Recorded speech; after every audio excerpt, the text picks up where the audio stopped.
मंडळी नमस्कार, मी कोकणवासी या यूट्यूब चॅनलमध्ये तुमचं स्वागत आहे। आमच्या नाझोडे गावामध्ये विठ्ठल रखुमाईचं मंदिर आहे आणि त्या मंदिराच्या इथे मी आता आलेलो आहे। आज आषाढी एकादशी निमित्त दरवर्षीप्रमाणे याही वर्षी आमच्या मंदिरामध्ये कार्यक्रम असतो, दिंडी सोहळा असतो। तर तुम्हाला दिंडी सोहळा थोडक्यात दाखवतो, आपल्याला काही जास्त वेळ मिळत नाही। तर आता आपण आलो आहे, बघा मंदिराच्या समोरच आहे। भवानी पेठ पुलाकडील पालखी विठोबा मंदिर या ठिकाणी पालखीचा 2 दिवस मुक्काम असतो।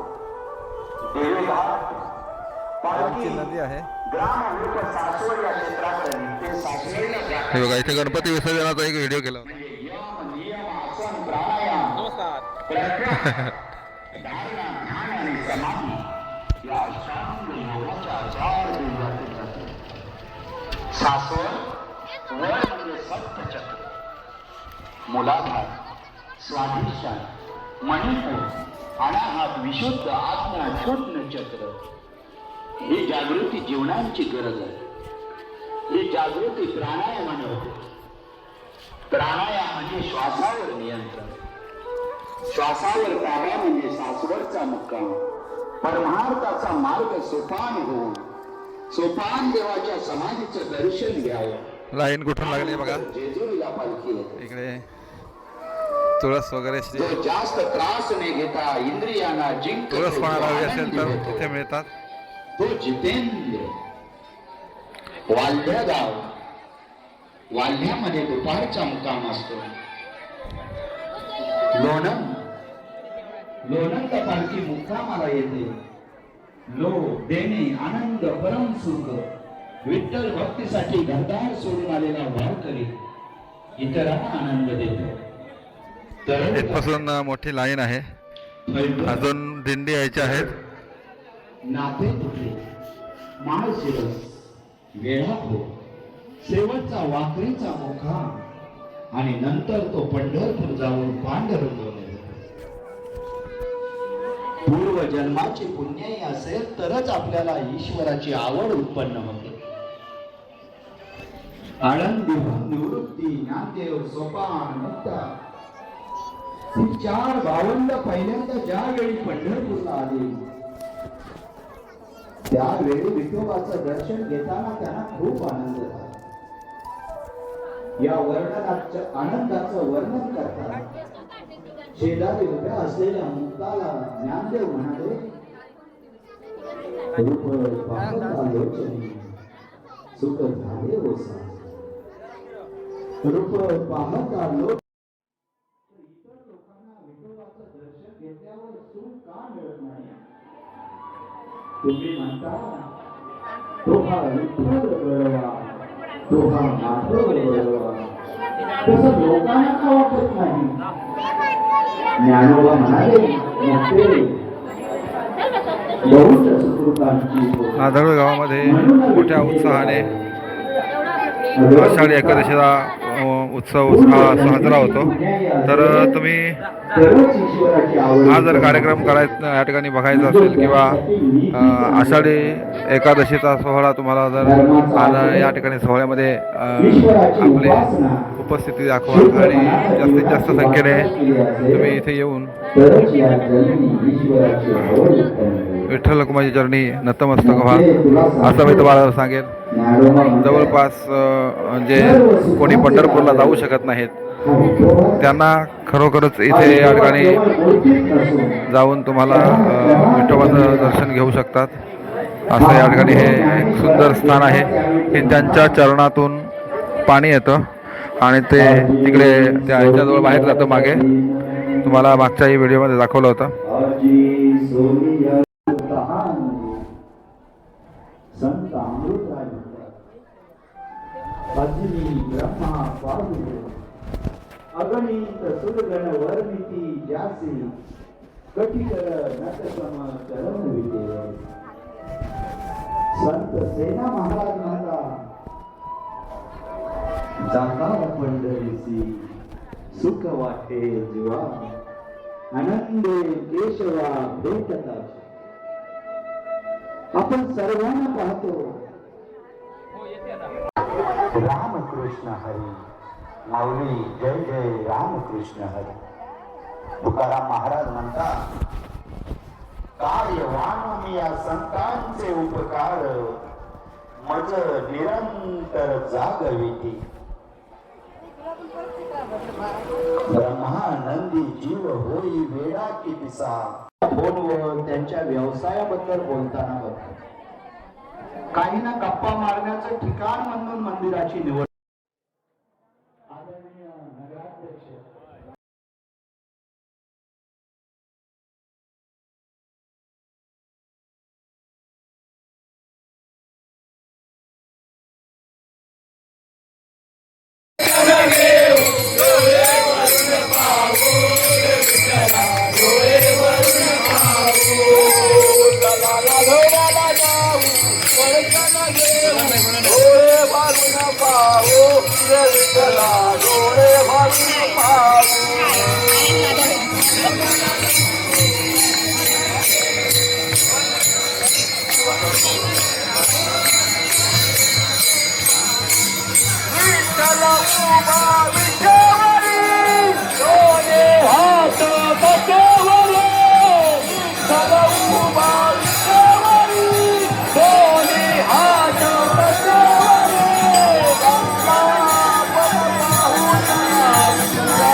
पिंपळाच्या पारी नामा भजन करे भजन करे विना कांद्यावरे चंद्रभागा कधी भरली चंद्रभागा कधी भरली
तर मंडळी आपण आता मंदिरामध्ये दर्शन घेऊ.